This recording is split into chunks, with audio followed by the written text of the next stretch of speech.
आज हम आ चुके हैं सीहोर जिला, जिसमें आपने सुना होगा आष्टा। बिलीव ही नहीं हो रहा आप हमारे अच्छा गाँव है सामने। आपका। मतलब चलिए, अभी मेरे मुंह से आवाज भी नहीं निकल रही, इतनी ज्यादा एक्साइटमेंट है आपसे मिलने की, इतनी खुशी हो आपका रही है। नाम है पूजा? हाँ सर, पूजा मेवाड़ा। पूजा मेवाड़ा, नमस्ते। नमस्ते, आपका क्या नाम है? रानी मेवाड़ा सर। मैं अच्छा। हम दोनों हैं, साथ में पढ़ाई करते हैं। अच्छा, साथ में पढ़ते हैं। हाँ, मेरी बड़ी चलिए। सिस्टर है। बस आप लोग यही ध्यान रखना, कम पढ़ाई हो लेकिन पढ़ाई बंद नहीं होना यस चाहिए। सर।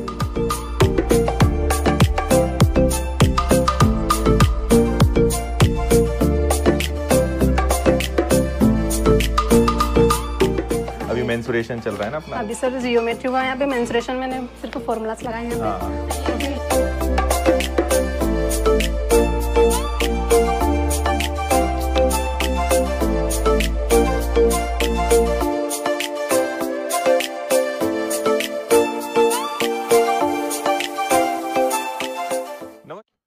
हाँ जी, नमस्कार, गुड मॉर्निंग, कैसे हैं आप लोग सभी?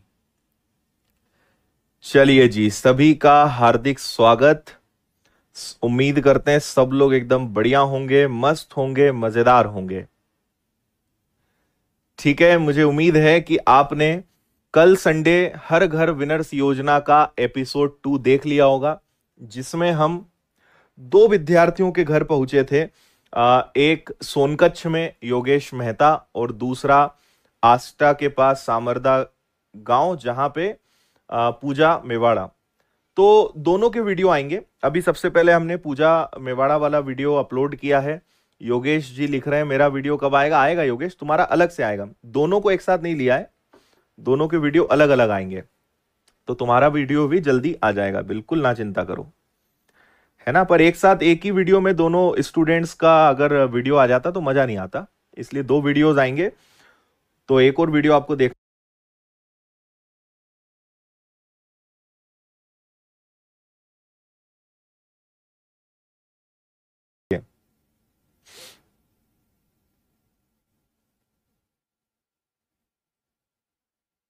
हाँ, जरूर आएंगे भाई, जरूर आएंगे। बहुत तेजी से आपके कमेंट जा रहे हैं।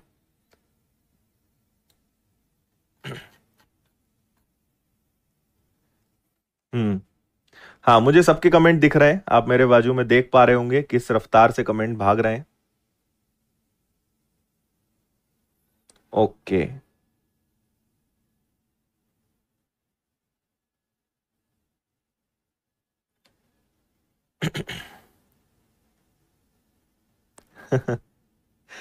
हाँ, मैं आपको शुरू करने के पहले ही बता दूं, अगर आप चाहते हैं कि मैं आपके घर आऊं तो आप मुझे अभी से अपनी बुकिंग करवा सकते हो। 8889995567, इस पे आप मैसेज कर देना, व्हाट्सएप कर देना अपना नाम, है ना, आपका एग्जैक्ट एड्रेस, किस कोर्स से हो, बस दो तीन चीजें आप शेयर कर देना। बाकी फिर इसके आगे हमारी टीम आपसे कांटेक्ट करके आपको काफी समय पहले ही बता देंगी कि किसके घर अब आने का नंबर है। ठीक है भाई। फिलहाल इंदौर के आसपास जो बच्चे हैं हम उनके यहां जा रहे हैं, लेकिन धीरे धीरे रेंज बढ़ती जाएगी, फिर जिले वाइज टारगेट चलेगा कि जैसे कभी खरगोन, कभी बुरहानपुर, कभी बड़वानी, कभी अलीराजपुर, कभी झाबुआ, ग्वालियर, मुरैना, शिवपुरी, सबका नंबर आएगा। इधर सागर, रीवा, सतना, सीधी, बालाघाट, सिवनी तक सब जगह नंबर आएगा। फिलहाल जो इंदौर के पास हैं और आप चाहते हैं कि आपके घर आए तो आप मुझे व्हाट्सएप कर देना, आपकी बुकिंग हो जाएगी और आ जाएंगे। ठीक है जी, चलिए बहुत बढ़िया।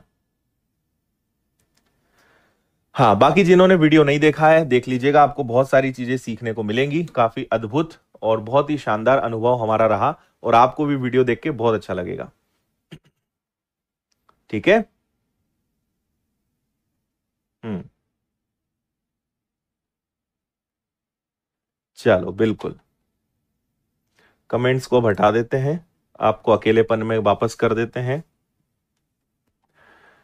ओके। iOS में आप क्रोम पे चला सकते हो, live.winnersinstitute.in पे, या तो आप सपोर्ट वाली टीम से पूछ लेना। Very good.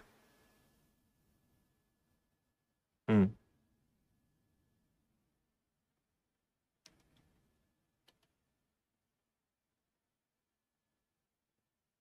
अच्छा।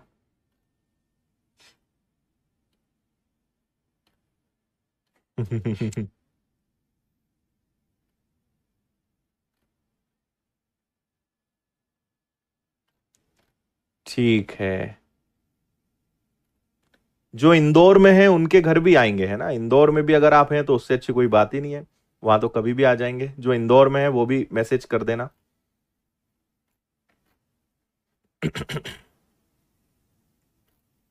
ठीक है, अच्छा। चलिए, तो आज हम एक नया टॉपिक शुरू करने जा रहे हैं जिसका नाम है डेटा इंटरप्रिटेशन यानी डीआई। और कोई लिख रहा है कि सर ये तो बैंक में आता है, इसका मतलब आपने कभी पेपर पलटाए नहीं है। Bank, SSC, railway, Vyapam, SI, पटवारी, कांस्टेबल, एमपीपीएससी, हर परीक्षा में ये चैप्टर आता है। तो ये सिर्फ बैंक का नहीं, हर परीक्षा का ये चैप्टर है। हर परीक्षा में ये वाला आपका आएगा। लेवल अलग अलग होता है, कहीं पे लेवल ज्यादा, कहीं पे लेवल कम, लेकिन आपको इसको सीखना पड़ेगा। हर एग्जाम के पॉइंट से ये अति महत्वपूर्ण है ना। और काफी अच्छा है, काफी अच्छे से चीजें सीखेंगे। शुरू के 8-10 सवालों में थोड़ा बहुत कंफ्यूजन, दिक्कत, परेशानी आ सकती है, लेकिन धीरे धीरे ये आपसे बनने लगेगा। और आसान है, जब पढ़ लोगे तो आपको लगेगा कि हाँ ये काफी इजी है, बहुत आसान है ये। ठीक है, आपके कमेंट बहुत ज्यादा तेजी से जा रहे हैं, मैं पढ़ ही नहीं पा रहा हूं, तो मैं थोड़ा देख लूंगा। बाकी मैंने आपको नंबर दे दिया है, आप उस पर मुझे व्हाट्सएप कर देना। नरेंद्र बोल रहे हैं सर आप मेरे घर आए थे सपने में। अच्छा, चलो सपने में भी नहीं, हकीकत में भी आ जाएंगे।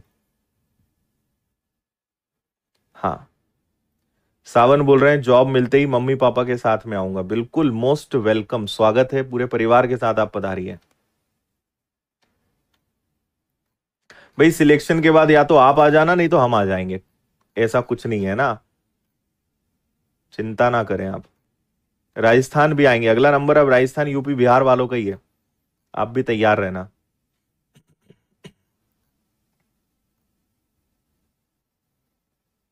हाँ शिवानी जी,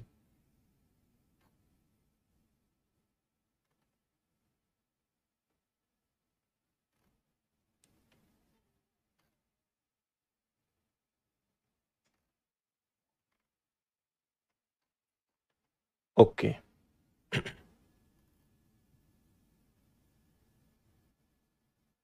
अच्छा शालू,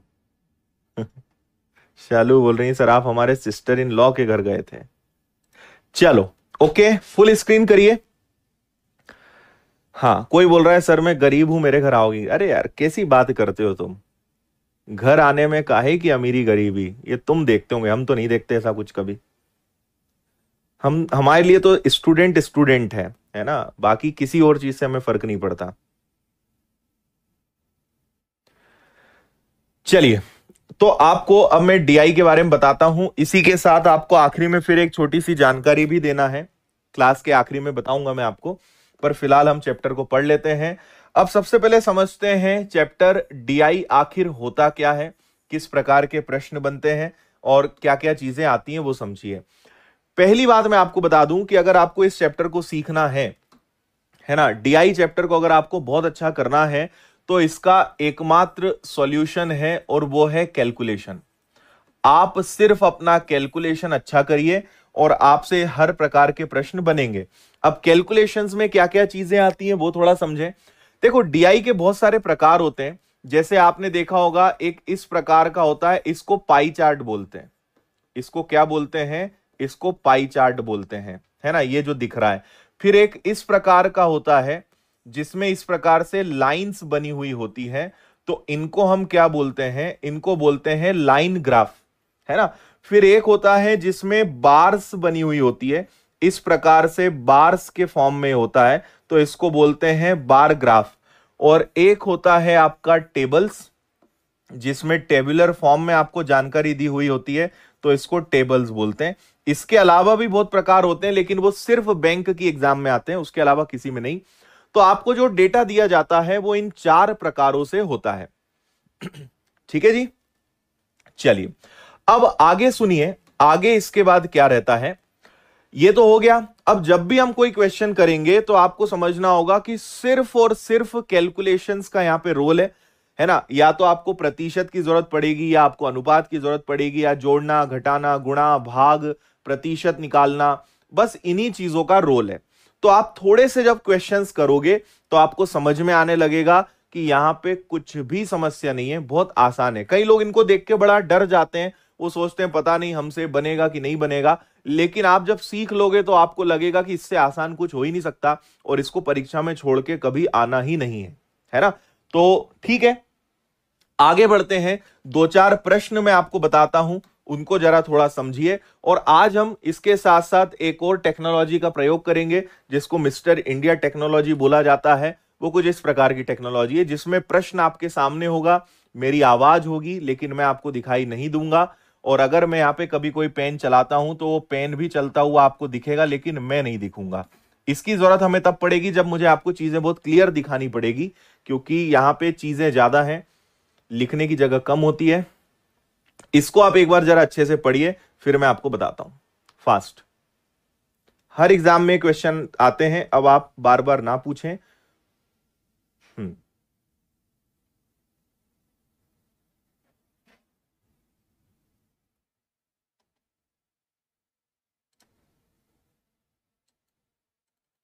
पढ़ें आप एक बार अच्छे से, फिर मैं समझाऊंगा।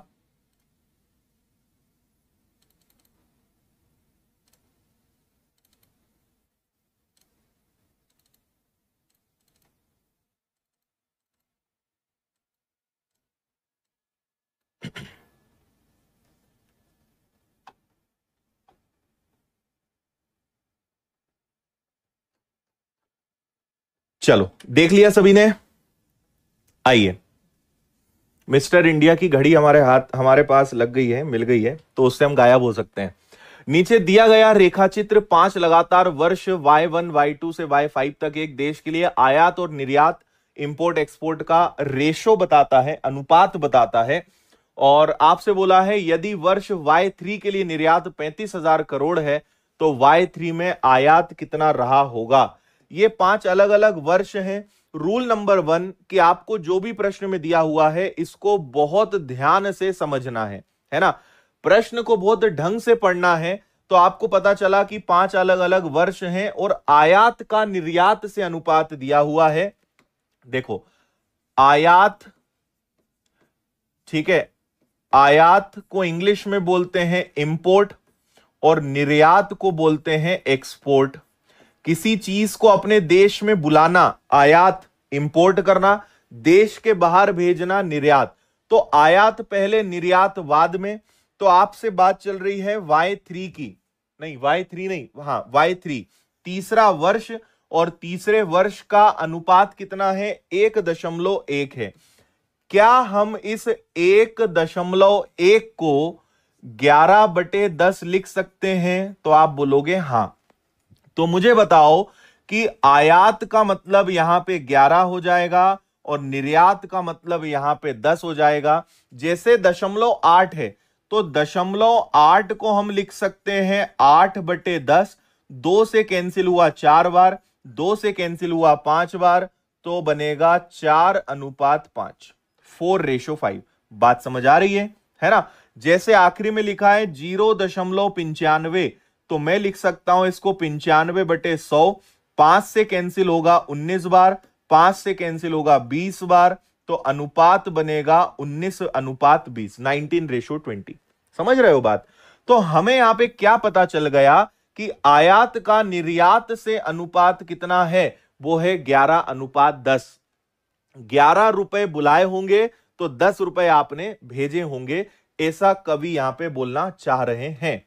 अब Y3 वर्ष के लिए निर्यात 35,000 है। देखो, निर्यात 35,000 है तो निर्यात का अनुपात में 10 है, जबकि निर्यात की वैल्यू 35,000 है, तो 10 की वैल्यू 35,000। अब अगर 10 का मान 35,000 है तो 1 का मान 3500 करोड़। तो आपसे बोला है बताओ आयात कितना, आयात की वैल्यू कितनी है 11। अगर 1 बराबर 3500 तो 11 बराबर कितना, 385,000। इतना आयात किया गया होगा करोड़ों में। यह आपका आंसर है ऑप्शन ए, 38,500।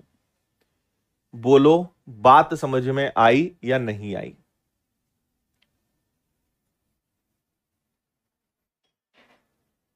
हम्म। पूरा अनुपात का खेल है और मैं ऐसी उम्मीद कर रहा हूं कि आपने सभी ने अनुपात और समानुपात चैप्टर और प्रतिशत चैप्टर पढ़ लिया होगा। नहीं पढ़ा है तो आपको उसको सबसे पहले पढ़ना है, इस बात का ध्यान रखें।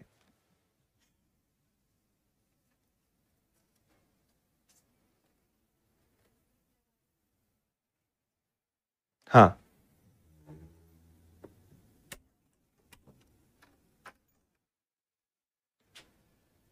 ठीक है भाई।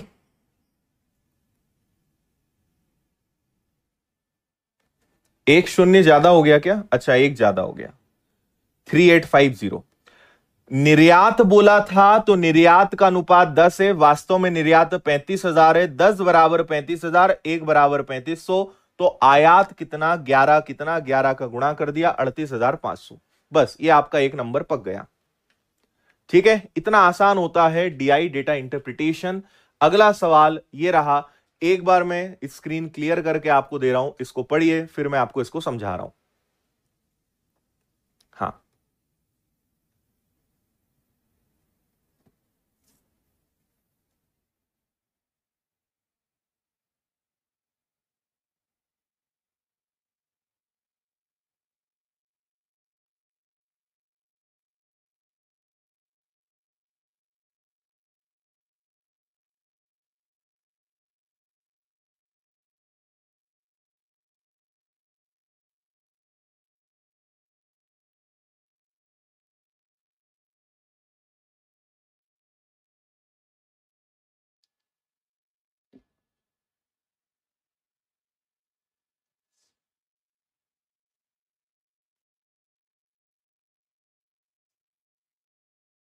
चलिए देख लिया।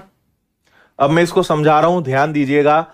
दिए गए बार चार्ट में 7 विभिन्न मिठाइयां दी गई हैं और उनमें चीनी की मात्रा को मिठाई के वजन के प्रतिशत में दिखाया गया है। ये पहले जानकारी हो गई इस चार्ट की। फिर बोल रहे हैं मिठाई एस 4 का वजन 150 किलो है। एस 4 का वजन 150 किलो है, तो इसमें कितनी चीनी मिलाई गई है? तो चलो भैया एस 4 पे चलते हैं। ये रही एस 4 वाली मिठाई और इसमें चीनी कितनी प्रतिशत है? इसमें चीनी यानी शक्कर 18% है। तो आप क्या करोगे? इसका 18% निकालोगे, 18% निकालोगे, तो आपके एक जीरो से एक जीरो एक कम हो जाएगा। 5 से उड़ा दोगे, 5 से 3 बार, 5 से 2 बार, 2 से 9 बार, 9 से 3 गुना। 27 किलो चीनी है इस 150 किलो के अंदर। यह आपका आंसर है। ये हो गया। हाँ, ठीक है। 150 किलो मिठाई में 18% चीनी है, शक्कर है, तो मात्र आपको 18% निकालना था और कुछ नहीं करना था। समझ में आ रही है बात? करेक्ट। कोई बोल रहा है कि सर पिछले सवाल में क्या निर्यात पहले और आयात बाद में रख सकते थे? आपको मन से नहीं रखना है। देखो यहां क्या बोला है, आयात से निर्यात, यानी आयात पहले आएगा, निर्यात बाद में आएगा। जैसा प्रश्न में लिखा है उसी सीक्वेंस के हिसाब से हम चलते हैं, है ना। चलिए प्रश्न नंबर 3, इसको एक बार देखिए आप।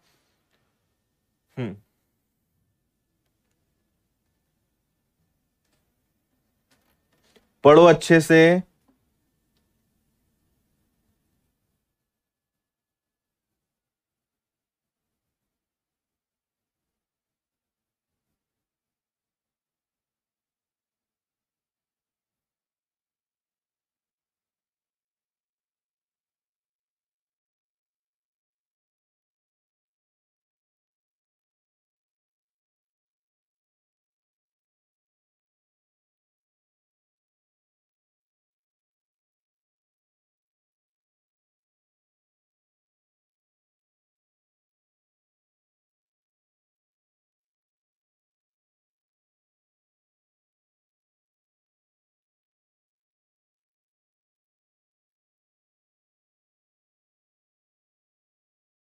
पढ़ लिया?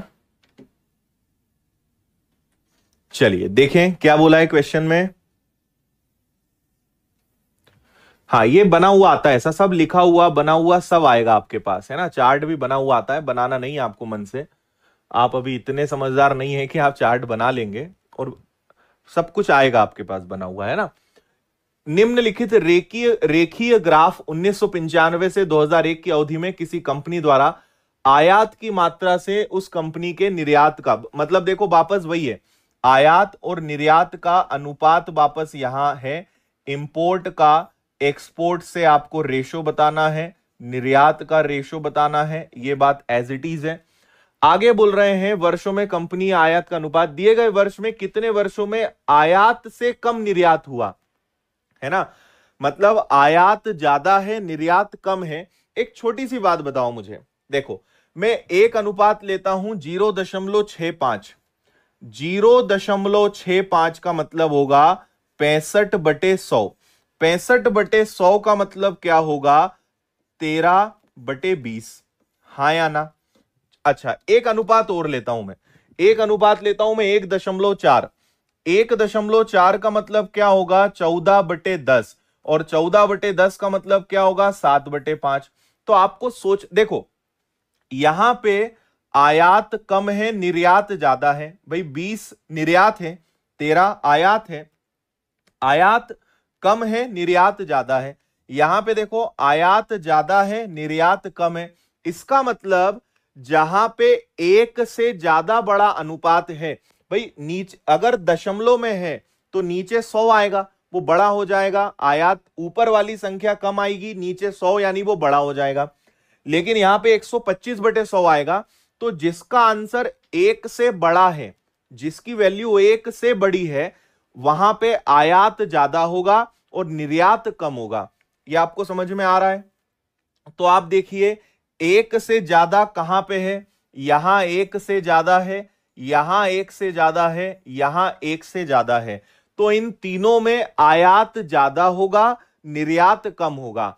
ऊपर वाली वैल्यू बड़ी आएगी, नीचे वाली वैल्यू छोटी आएगी, और यहां पे एक से छोटा आंसर है, यानी आयात कम होगा, निर्यात ज्यादा होगा।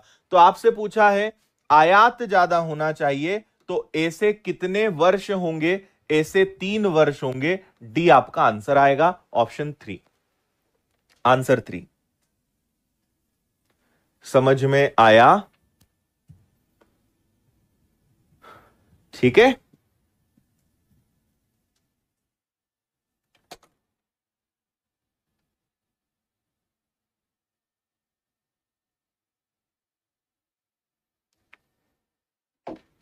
ओके भाई, अगला सवाल, इसको देख लो एक बार।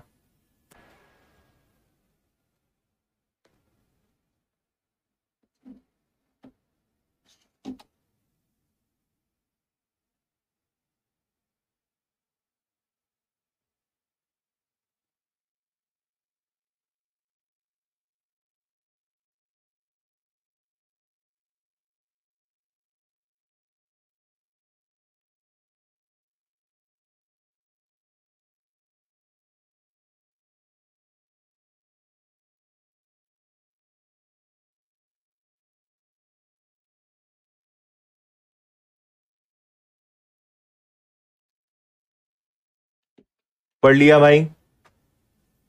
चलो देखें, नीचे दी गई तालिका में एक श्रृंखला के 5 विभिन्न मैचों में 4 विभिन्न बल्लेबाजों B1, B2, B3, B4 द्वारा बनाए गए रनों को दर्शाती है ना। किसने कितने रन बनाए, एम मतलब मैच, है ना, मैच 1, मैच 2, और बल्लेबाज बैट्समैन 1, बैट्समैन 2, किस मैच में किसने कितने रन बनाए वो बोला है। सभी 5 मैचों में B1 और B4 द्वारा बनाए गए रनों की कुल संख्या का अंतर, B1 ने कितने रन बनाए और B4 ने कितने रन बनाए, ये आपको निकालना है। तो क्या करना है, इनको सबको जोड़ना है। B1 के सभी रन को आप जोड़ेंगे, इन सबको प्लस करो, ठीक है, फिर B4 के सभी रनों को प्लस करो और इनको आपस में घटा दो, आंसर आ जाएगा। मैंने आपसे क्या कहा था, कैलकुलेशन के अलावा कुछ भी नहीं है इस चैप्टर में। B1 ने कितने रन बनाए, B4 ने कितने रन बनाए, उनका अंतर क्या है, जल्दी से टोटल करिए और आंसर बताइए। मैं नहीं करने वाला हूं, आपको बताना है B1 में कितना, B2 में कितना, और फिर इनका हमें अंतर लेना है, and we will get our answer. Answer प्राप्त हो जाएगा। जल्दी से बोलिए।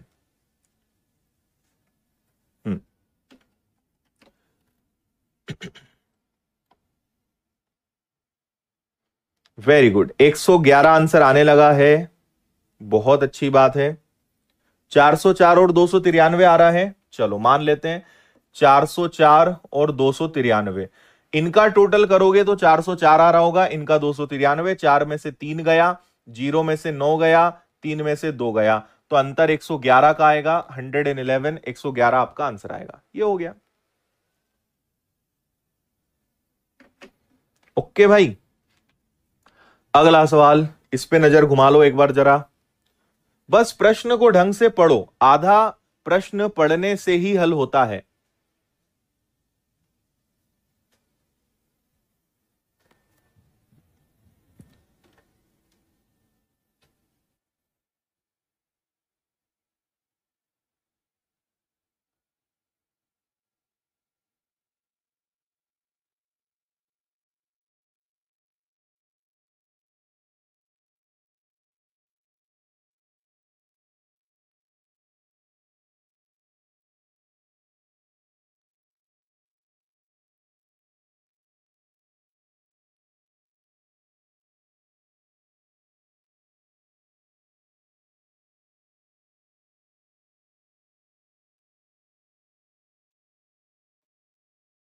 हो गया भाई, चलो देखें। प्रश्नों का उत्तर देने के लिए इसको समझना है। 5 अलग अलग गांव में बच्चों की संख्या का प्रतिशत है ना, कुल छात्रों की संख्या टोटल कितने बच्चे हैं, 2000 हैं, लेकिन 5 गांव हैं और किसमें कितने बच्चे हैं वो आपसे बोला गया है। आपसे बोला है गांव ए से गांव सी के बच्चों का अनुपात बताइए। गांव ए कौन सा है, ये वाला गांव ए है, और सी कौन सा है, ये वाला है। अनुपात बताना है, कुछ नहीं करना है आपको, ऐसे नहीं निकालना है कि 2000 का 15%, 2000 का 10%, जरूरत ही नहीं है, क्योंकि ए में कितने बच्चे हैं 15%, सी में कितने बच्चे हैं 10%, तो इनका भैया अनुपात क्या बनेगा, 5 से 3 बार और 5 से 2 बार, तो आंसर आएगा 3:2, 3:2, ऑप्शन सी, 3:2। बोलिए, बात समझ में आई या नहीं आई?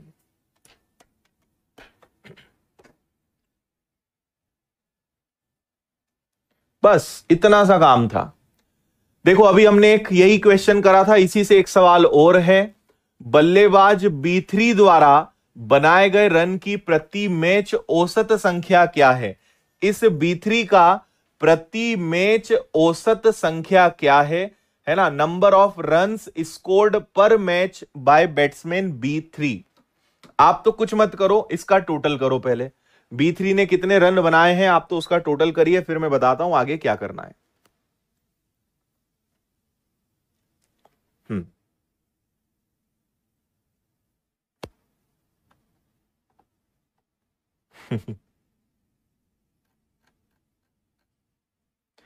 अरे मूर्ख बालकों और बालिकाओं को, कितना कॉपी पेस्ट करते हो, तुम्हें समझ नहीं आ रहा है कि यहां पढ़ाई चल रही है, इधर उधर की क्यों बातें करते हो?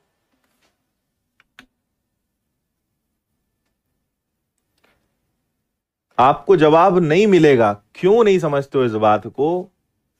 पढ़ने आए हो या गप्पे मारने आए हो तुम लोग? कोई बोल रहा है कि 15% और 10% हमें कैसे पता चलेगा? ठीक है, तुम्हें दिन कैसे पता चलता है कि दिन है, रात कैसे पता चलती है कि रात है? आंखें तो होंगी ना, देखोगे तो कुछ ना कुछ। यहां लिखा हुआ है कि ए का कलर ये है, बी का कलर ये है, सी का कलर ये है, डी का कलर ये है और ई का कलर ये है। अब तुम्हें ये और कैसे सिखाएगा कोई? एकदम ढक्कनों जैसी बात करते हो।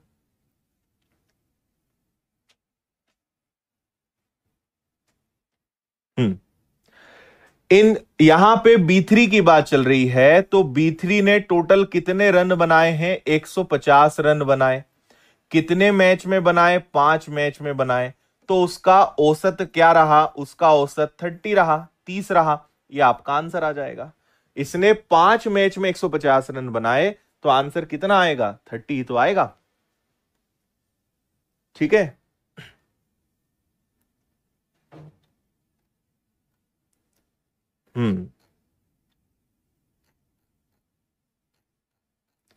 ठीक है, समझ गए।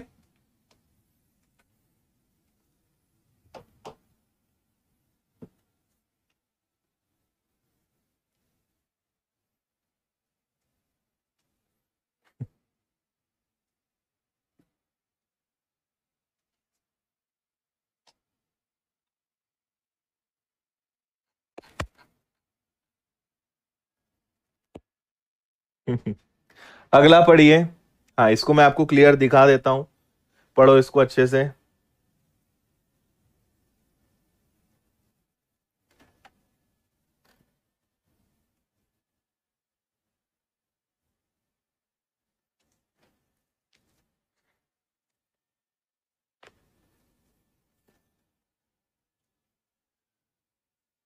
मजा आ रहा है डीआई पढ़ने में।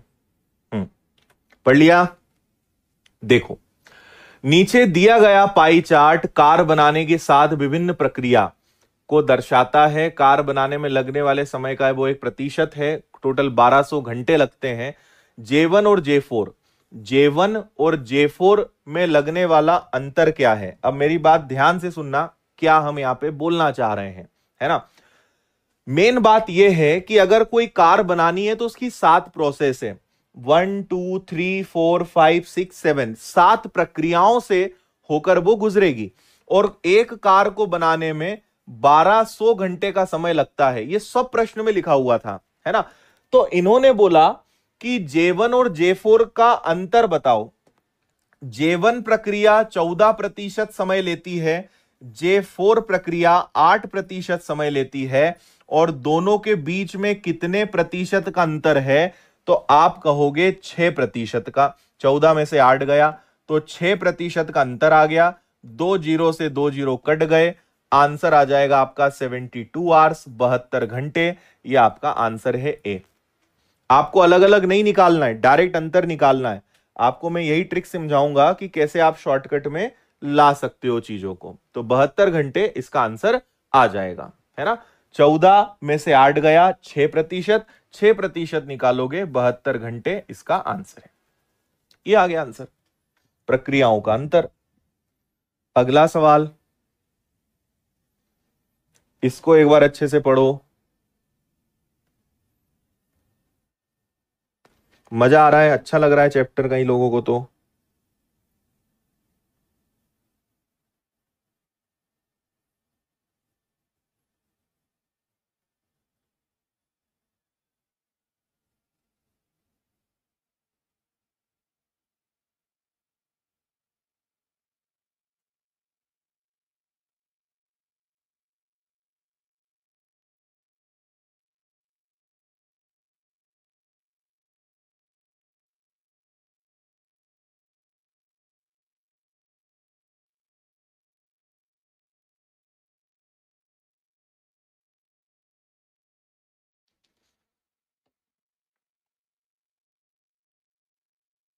हो गया जी। चलो, ये थोड़ा सा तगड़ा सवाल है, इसको थोड़ा समझेंगे हम। आपसे कहा गया है Y1, Y2, Y3 से व्यय से राजस्व का अनुपात दिया है।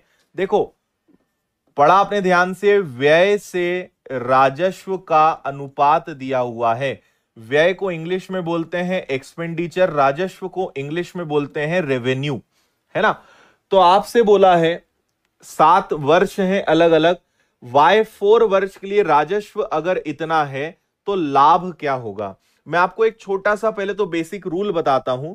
राजस्व मतलब एक प्रकार से आय, इनकम, जो मैंने आपको पहले भी कभी बताया होगा। और इनकम हमेशा 2 चीजों से मिलकर बनती है। पहला होता है व्यय, जिसको इंग्लिश में एक्सपेंडिचर बोलते हैं, और दूसरा होता है लाभ, जिसे इंग्लिश में प्रॉफिट बोलते हैं, है ना। ये नियम आप हमेशा याद रखेंगे। तो राजस्व यानी इनकम, वो आपको यहां दे दिया। अब इन्होंने क्या बोला, कौन से वर्ष पे चलना है? Y4। ये रहा भैया आपका Y4। तो Y4 पे गए हम। Y4 कितना लिखा हुआ है? 0.90। देखो, व्यय पहले है, राजस्व बाद में है। 0.90 को मैं लिख सकता हूं 90/100, 90/100 को लिख सकता हूं 9/10, और 9/10 को लिख सकते हैं 9:10। तो इनका अनुपात क्या बनेगा जी? 9:10 बनेगा। बात समझ आ रही है ना? मतलब अगर मेरे पास 10 रुपए आए थे तो 9 रुपए खर्चा कर दिया, तो 1 रुपए अपना क्या है? लाभ है ना? अब इन्होंने बोला कि उसको 22,500 रुपए का राजस्व मिला, मतलब उसके पास 22,500 रुपए आए होंगे। ये आय इनकम है, इनकम है तो किससे भाग देना पड़ेगा? 10 से। पूछा क्या है? पूछा है लाभ। लाभ कितना है? 1 का, तो 1 का गुणा कर देंगे, तो कुल मिला के 0 से 0 ही काटना था। आंसर 2250 है क्या ऑप्शन में? ये है सी 2250। बस इत्तू सा काम था। समझे भावनाओं को? है ना? 0.90, 90/100, 9/10, 9:10। 9:10 का मतलब कि 10 आया तो 9 गया, तो बचा कितना? 1। ये आय है, राजस्व है, तो उसी का भाग देंगे, 10 का भाग देंगे। 1 की वैल्यू कितनी आ जाएगी? 1 की वैल्यू आ जाएगी 2250, 2250। बात खत्म। तो लाभ पूछा था, अगर बोलते व्यय बताओ तो 9 रख देते, लाभ पूछा था तो 1 रख दिया। जो यहां है वही रखना है अपने को, बस। क्लियर भाई बात? कोनो दिक्कत परेशानी? आनंद प्राप्त हो रहा है? अच्छा लग रहा है आपको ये चैप्टर? अगला सवाल देखिए, पढ़ें आप इसको एक बार अच्छे मन से, सच्चे मन से।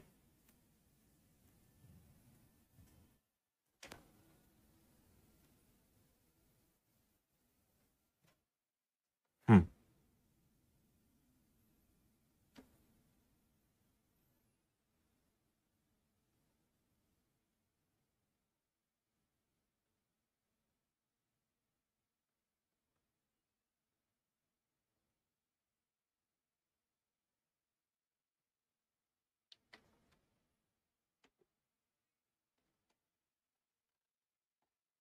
हो गया? ये भी आप कर सकते हो मेरे बिना बताए। देखो मैं बताता हूं। देखो, जिसको इसमें दिक्कत हो रही है कि 1 का गुणा क्यों किया, इसका मतलब आपने अनुपात चैप्टर नहीं पढ़ा। आपसे मैं हाथ जोड़ के निवेदन करता हूं, आप 2 चैप्टर पढ़ लें, है ना? एक प्रतिशत और एक अनुपात। मैं आपकी बिल्कुल मदद नहीं कर पाऊंगा अगर आपने ये 2 चैप्टर नहीं पढ़े होंगे तो। ये पढ़ लो, उसके बाद आप कुछ भी पढ़ो, आपको सब समझ में आएगा, है ना? नीचे दिया गया पाई चार्ट किसी शहर में एक वर्ष के लिए विभिन्न प्रकार की कारों की बिक्री दर्शाता है। शहर में कारों की बिक्री 6 लाख है ना? ये अलग अलग वर्ष हैं, और किस वर्ष में कितने प्रतिशत कार बिकी, जबकि टोटल बिकने वाली कारों की संख्या कितनी है? तो भाई साहब वो 6 लाख है ना? दिए गए वर्ष में शहर में कितनी कारों की बिक्री हुई? तो T4 कहां है? ये रहा T4, यानी आपको 21% मात्र निकालना है। 2 जीरो से 2 जीरो गए, 6 एकम 6, 6 दूनी 12, 12 6 126। ये आपका आंसर आ गया 12,600। समझे?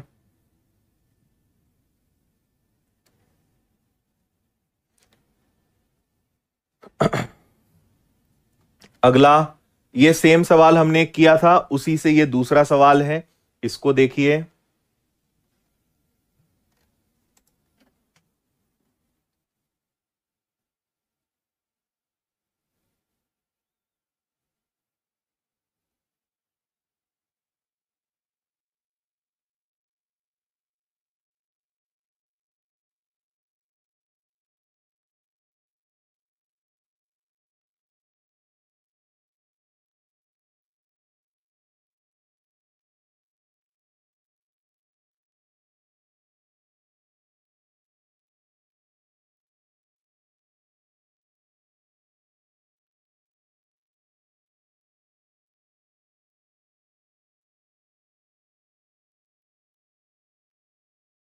हो गया भाई?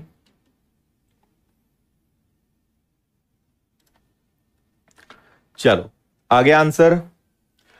यदि गांव डी से 70% बच्चे स्कूल जाते हैं तो गांव डी से स्कूल जाने वाले बच्चे कितने हैं? आपको पता है कि टोटल सब मिला के 2000 बच्चे हैं। इसमें से गांव डी में कितने हैं, इसके पहले कि कोई पूछे डी कैसे पता चलेगा, तो मैं लिख देता हूं। डी में कितने लोग जाते हैं? 20%। देखो 2000 बच्चों में से गांव डी में कितने बच्चे पढ़ते हैं? 20%, जो कितना आएगा?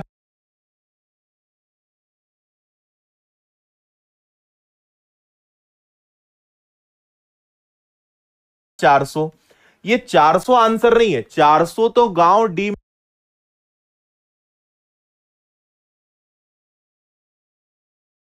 में पढ़ते हैं, है ना। फिर क्या बोला है? उसमें से 70% बच्चे स्कूल जाते हैं।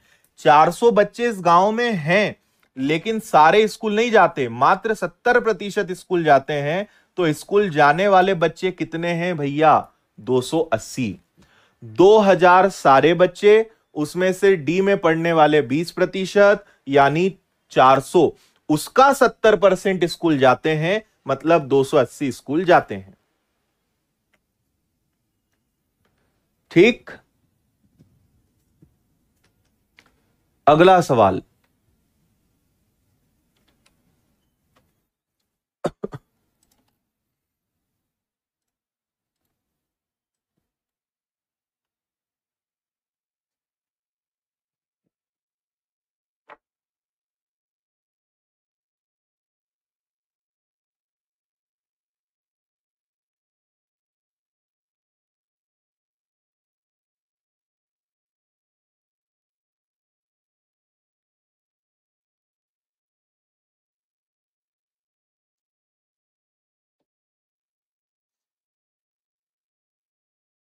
बीस प्रतिशत का 70% डायरेक्ट निकाल सकते थे? हाँ जी, डायरेक्ट कर सकते थे।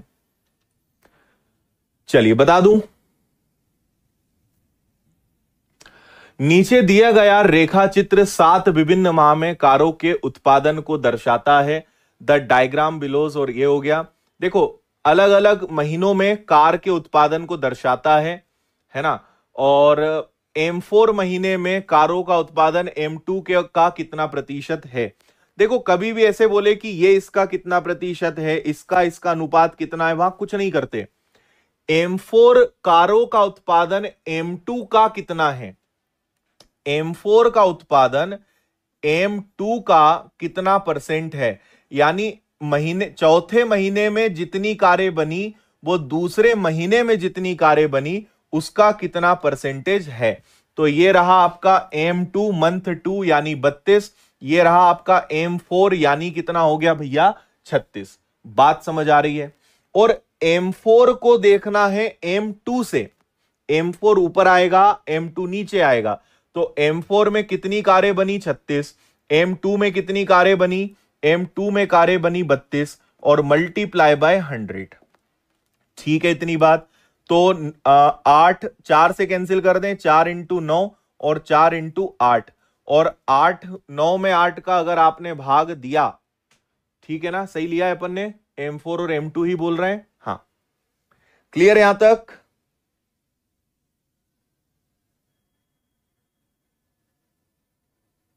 मैंने गलत ले लिया क्या? M5 ले लिया, अरे यार सॉरी सॉरी सॉरी, M4 को मैंने 24 लेना था, M5 ले लिया, 24 आएगा, सॉरी। ठीक है 24 आ गया ऊपर, 32 आ गया नीचे, मल्टीप्लाई बाय 100, है ना। हाँ तो 8 तिया 8 चौक 32, और आगे तो 75% आएगा। 75% आपका आंसर बिल्कुल सही है, M4 अपॉन M2। ठीक है,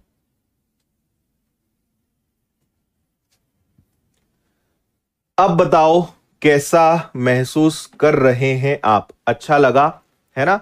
करीबन 3 या 4 दिन ये चैप्टर चलेगा। आज इसकी प्रथम क्लास थी, इसके आगे हम और क्वेश्चन करेंगे, थोड़े क्वेश्चंस का लेवल भी बढ़ाएंगे धीरे धीरे, लेकिन आज आपको मुझे बेसिक बताना था और वो आप समझ पाए होंगे। एक इंपॉर्टेंट इंफॉर्मेशन दे देता हूं, अच्छी इंफॉर्मेशन तो नहीं है लेकिन कुछ लोगों के लिए अच्छी भी हो सकती है, कुछ लोगों के लिए बुरी भी हो सकती है। कल है मंगलवार और परसों है बुधवार, और इन 2 दिन कुछ इमरजेंसी आने के कारण मैं आज अभी 11 बजे बाहर निकल रहा हूं, तो 2 दिन मैं इंदौर में अवेलेबल नहीं हूं। तो इस कारण कल और परसों आपकी क्लास नहीं लगेगी। आज कल और YouTube पर भी क्लास नहीं लगेगी। परसों में 11 या 12 बजे तक वापस आ जाऊंगा, तो तब तक आपकी क्लास का समय चला जाएगा। तो 2 दिन आपके पास है पढ़ने के लिए। आपके पास वैसे भी बहुत सारा कंटेंट है, पुराना कवर करने के लिए भी है, रिवीजन करने के लिए भी है। तो 2 दिन आप कुछ पुराना पढ़िए, रिवीजन करिए, बाकी फिर मैं आ जाऊंगा, कवर आपको करवा दूंगा। उसकी आपको चिंता कभी करना ही नहीं है। ठीक है जी? हाँ, अच्छा, ठीक है। कुछ ऐसा कार्य है जिसको करना ही पड़ेगा, मतलब जाना ही पड़ेगा मुझे।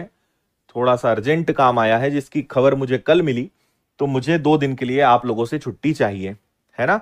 तो हम लोग बुधवार को तो नहीं मिलेंगे, लेकिन गुरुवार को मिलेंगे। बाकी आप पुराना पढ़िए, प्रैक्टिस करिए, है ना?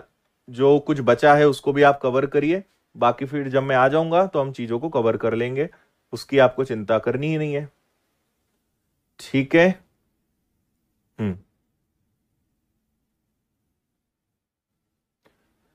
चलो, तो अभी लेते हैं आपसे विदा और मिलते हैं बुधवार रात तक। मैं आ जाऊंगा तो बुधवार रात की जो YouTube क्लास है वो हो जाएगी, ठीक है? और गुरुवार से हम वापस अपने समय पर मिलेंगे। बाकी सारी क्लासेस आपकी यथावत रहेंगी, उनमें कहीं कोई दिक्कत परेशानी नहीं है। ठीक, चलिए विदा लेते हैं। बहुत बहुत धन्यवाद आप सभी का। आप लोगों ने परमिशन दे दी मुझे छुट्टी की, इसके लिए मैं आपका धन्यवाद अदा करता हूं, है ना? मिलते हैं, बाय बाय, जय हिंद, खुश रहिए, मस्त रहिए, मुस्कुराते रहिए, मेहनत करते रहिए। Have a nice day.